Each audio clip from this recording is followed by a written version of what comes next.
Hello and welcome to the episode 2 of our programming for data science, an amazing journey. It's Hamid Reza Ul Hassani, chief data scientist and founder of Datasets. In the previous episode, we had our first data visualization using GGPLOT2, a subset of Tidyverse. As I discussed, Tidyverse is a strong package in R for data science. It has many interesting subsets and packages like GGPLOT2. We also have discussed the method of using ggplot2 and one additional point here. I put all the references in the description. I also introduced them in the previous episode, like this one that is from Costa Lab, and also other references that you can see in the description. Okay, so you can see the main syntax is here. First of all, we put ggplot, then we introduce data, and then the mapping. For example, what are our x, y, and some more variables. Okay, and at the end here we have the type of plot. Okay, the type of plot, for example, box plot or line or so on. Okay, so and we also, from the R for data science, as you remember, we had our first data visualization on MPG dataset. I told you that I will add some more information about MPG and this dataset. Okay, this is a dataset that is built in R and about the cars. Some information about the cars. You can see more information in UCI Airline machine learning repository, like this, and the number of instances and so on. And also you can see the columns here. Also in Kaggle, you know, Kaggle is a very interesting website for data science and artificial intelligence, machine learning, deep learning. You can see more information about this data set, but no need, and just some short information, brief information is enough for you. We created our first plot. We wanted to see the relation between this parameter x and y. So what are these parameters? DISPL is the engine size of the car, and HWY is the fuel efficiency. So we had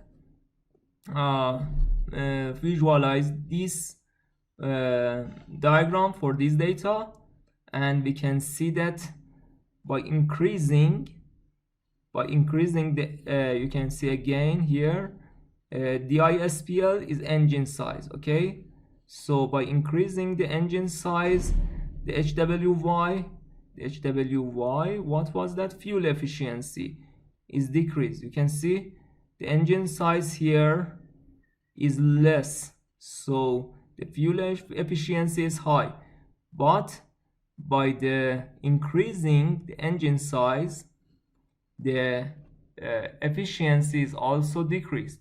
So we can conclude that these two parameters have a negative relationship together. Okay, so this is the reason that data visualization is always help us to understand better the information and extract some meaningful information. Okay, so it was some interesting conclusion about this diagram that we can see. You can see, in other words, cars with big engines use more fuel. Because the plot shows a negative relationship between engine size and HW. In other words, here in X and Y, when the X grows up, then the Y and the efficiency goes down. So X and Y has a negative relationship together. Okay, and it was a real nice conclusion. Cars with big engines use more fuel in this dataset.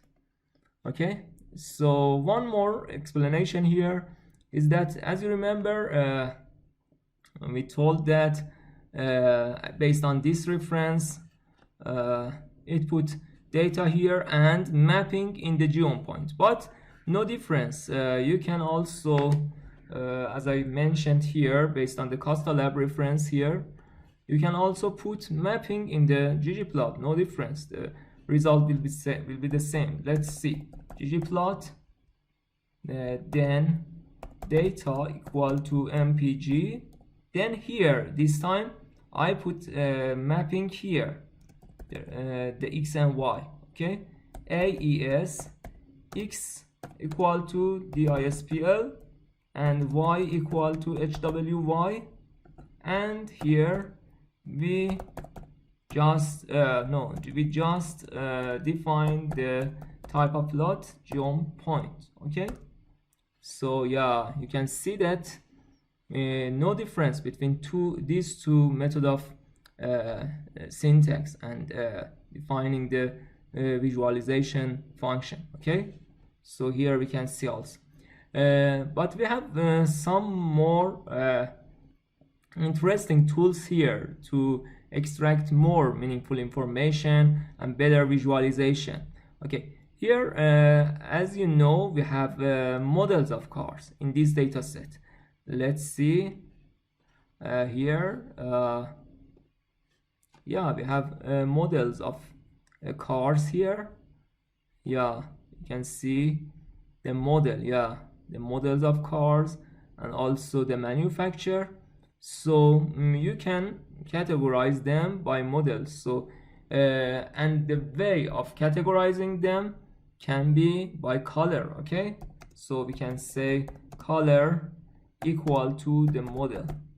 Okay, so let's see. Oh, here there's lots of models here, and some other presentations we can see here. For example, let's see, color equal to class. Yes, the class are a small set, so we can put the color equal to class. Okay, and you can see these are it gives us a better visualization for the data. You can see classes here and also categorized by color. Okay, or we can instead of color we can use alpha. For instead of color you can define them by the transparency. Okay, let's see. Yeah, you can see here it's you can see that they are categorized by transparency. Okay, from this one gray to black. Okay, and because I want to share these codes with you after the class, so let's copy this and don't forget to miss a code for you. Okay, and here we had the alpha, and then another method we can use shape. Let's see. Yeah, when you use shape you can see that there are some different shape that you can see here. For example, here mid-size, minivan, there are lots of shape. Okay, and also another method can be instead of shape can be size. Oh, we can see the result here. Based on the shape you can see they are categorized. Okay, here based on the class. So these are got these examples I brought for you was from this book, data R for data science, chapter 1, data visualization with ggplot2. You can see all the examples are from this book that I already shared with you. And yeah, also you can there's a question here that you can put color. There's a point here that you can also define the color and see the result. Yeah, you can see the diagram would be blue. Okay, so these are also some exercise that you can do by yourself, and if you had any question, you can feel free to ask from me. I would be happy if I can help you. Okay, so as you remember, we had also, for this reference until this page 38 is okay for this session, but as you remember, we had another reference, data visualization, from Harvard University, T.H. Chan School of Public Health. We came until here. We discussed these in the episode 1 and just until here, importing the data. Okay, I had some series of videos about R for bioinformatics.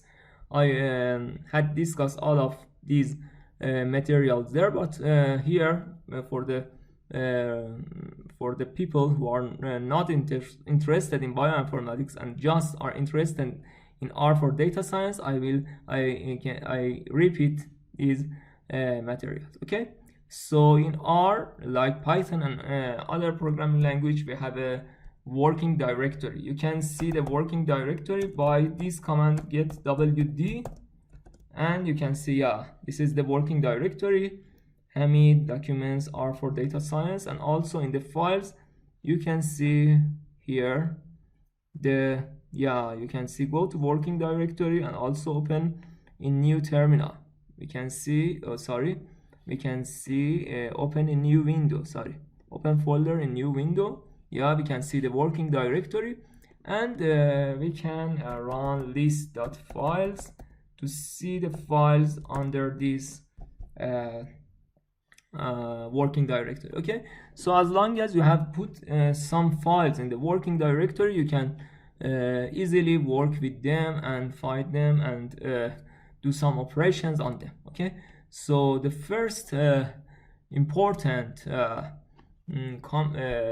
comment and operation is to reading the files. You can see we have some CSV, comma separated files here about COVID-19 that we want to read them. Okay, so since they are about COVID-19 and they are CSV, we will use the name of the file COVID.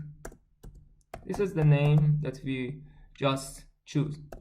It's no difference. You can choose another name. COVID states because it's the statistics of COVID-19 in the states of United States. Okay, and this assignment symbols, two symbols that I discussed earlier in the previous episode, and then here we can see read.csv. Read.csv is a method of reading CSV files from the directory. Okay, just you should put here US states because we are already in the working directory US states.csv because it is already in the working directory and we previously copy it on this directory. Okay, and then run control enter or run no difference. Yeah, right now we have this data here, 61,942 of 5 variables. You can also head COVID to see the first rows of this data set. Yeah, here you can see, yeah, the number, date, state, VIPs, cases, and deaths. Yeah, 5 variables, 1 2 3 4 5. Yeah, and also you remember tail shows us the tail of the data set. Yeah, you can see. And also we can view the COVID states. These are just some review. Okay, so here don't forget the main goal, that is which is data visualization. We want to visualize the data of COVID-19 in US states. So here as you can see we have some dates, but if we summary summary COVID state, we can see that we have some date is not in, it's in the character. You can see the classic character, but it's not our favorite. We should change and modify the date class to this is date and this is character. It's not our favorite. We should change it to date. So we will use COVID state. We use $sign to define the column, which is date here, then these assignment symbols, and we will use as.date to change the format to the date, and again COVID states, then date again. Here we are saying that please change the format of COVID state date to date and replace it to the previous one. So we can see, and again when we summary date, you can see these are the class has been changed to the date. Okay, so and we can see the differences. Okay, the next step is to visualize the plot for this COVID state. Since these are lots of states, we wanna use Massachusetts, okay, which is also a very nice state for universities like MIT and Harvard. Okay, so let's see ggplot, then data equal to, before that we wanna since we wanna use Massachusetts, so we should do an operation filter. Okay, so here Massachusetts COVID assignment symbol, and here we will use filter, and filter the first argument is COVID state, the main data, and then the condition that you wanna filter based on that. For example, here state equal 2 times equal. It's very important because it's a condition that you are emphasizing. Okay, and Massachusetts.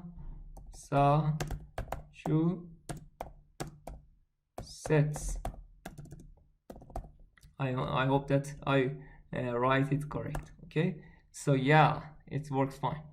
So we can also see the head of mass COVID. Yeah, you can see all of them are from Massachusetts state. So it's ready, I think, for visualizing the plot. So here ggplot, then data equal to mass COVID, yes, and then mapping equal to AES to define X and Y. X equals to date. We know that right now date are in date format, and Y equal to cases. Okay, and then here we wanna visualize another type of visualization, geom line. Okay, to visualize and plot a continuous line for this data. Okay, so control enter and see the result. Yeah, it's really nice, works fine. You can see from 2020 that this pandemic declared. You can see that it is increasing the cases here. Okay, and also we can put a label for Y label. We can put cumulative, confirmed, and probable, because I wanna do based on this probable cases, cumulative, confirmed, and probable cases. Okay, so yeah, also we have this Y label here, for this data visualization. Okay. In the next episode, we will go through more advanced details and we'll visualize this nice dash line here and some more operations on these two references. Okay. I hope that this episode was useful and informative for you. For any questions, feel free to contact me, and please introduce this channel to all your colleagues and friends who are interested. Okay, thanks for your time and hope to see you in the next videos. Bye.